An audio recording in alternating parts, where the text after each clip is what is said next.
Hello, my name is Nelson Litsweni. I am the financial planner and director of Moedi Financial Trading. Today, I want to talk to us about the psychology of money, or that which is often referred to as the behavioral finance. Now, if you study books on behavioral finance, you will find that most of them refer to investors on the stock market and how they behave and how the behavior of people who are investing affects the market and affect themselves, all of that.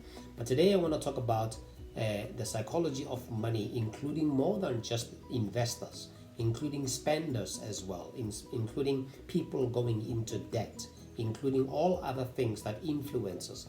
So when we think about our money, and the question we always have to ask is, are we purely logical beings? Are we only doing that which is logical, or are we also biological beings? Now, biological beings would mean that we would have to include all those non-logical things.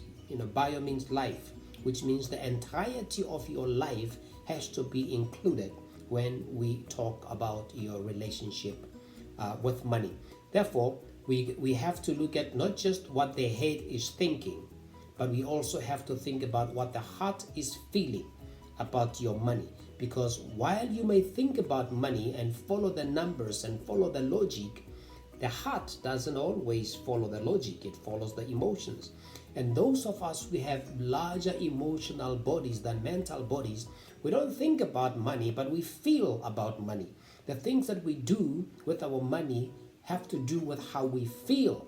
So when we counsel and you find people have done certain things about their money, and you ask, why did you do that? Now, why almost always is asking for a reason. Why did you reasonably do something like that? You find that the answers could be, I don't know, because at the time it wasn't the head that was making the decision, it was the heart, the feelings, the emotions. So we have that triangular code which we call the heart, the head, and the hands representing the actions that we do, the responsibilities that we take in order to be able to fulfill the things we have thought about, the things we have felt about. So, and if you do your money with just the head, okay, you might find it frustrating because the head tells you you have to fit within the budget that you have. But the feelings and the heart is like, but I want more than that. Now, if you just follow the feelings and you don't follow the head, you might find that you do things that you will regret later. So the important thing is to have a unity of mind, heart, and actions, so that when you take action with your money, that's what you do. So when we think about debt, for example, and you ask somebody, why did you borrow the money? The fact is, at the time of borrowing, there may have been compelling reasons of feelings, and most people don't distinguish. Was it a compelling reason to borrow the money, or was it a compelling feeling to borrow the money? Now, if I borrowed the money because I felt very strongly that I needed to do something with this money, regardless of what the mind said, then the chances are when I get in trouble, I'm going to come back to my mind and say, resolve this problem for me. And the mind says, but you excluded me at the time when you were making the emotional decision to do this. So, for example, when a relative of yours comes and has problems bigger than Mount Everest, and they are really just begging you to help them with something, and even though you look at your finances and you say, I really cannot help because the money that I have set aside for certain projects, it is set aside for those projects, right? But because of the compelling emotional story that your relative tells you, you follow the heart, you follow the emotions, and you take that which you had saved for something else and you give it to them. Or all reason might say don't go into debt, but all emotion might say if I don't go into debt, I'll be in trouble. So the idea of having a complete a unity between your head, your mind, basically your head, your emotions and your actions is paramount. It's very important in every decision, in everything that you are going to do. When you invest, you need to be able to, it must feel right, the numbers must be right, and the action you're going to take must be logical, and the process must be very clear as to what you are going to do with that. Now, all those things are easier said than done, but it's very important. That is where we bring in counseling to say it is vitally important for you to consider that you are not just being emotional, to consider that you are not just being, there are people who can be so rational that they ignore the emotions, and there are people that are so emotional that they ignore the reason. We don't want any of those extremities. We want to make sure that there's a big proper balance in all of that, so that when you make decisions, they are very clear, that they feel right, and the numbers make sense, and the actions are well directed. That is what we call the triangular code: the head, the heart, and the mind. There must be a unity in making decisions. Now, maybe you've already made certain decisions, and when you've made those decisions, they led into problems. You want to solve them. When you solve them, financial problems as well, make sure that the solution doesn't just come from the one part that didn't participate in the creation of the problem, okay? It shouldn't be you were emotional, from now onwards we are going to be rational. No, even the solution must come from the head, the heart, and the mind, and the hands, and the action, basically.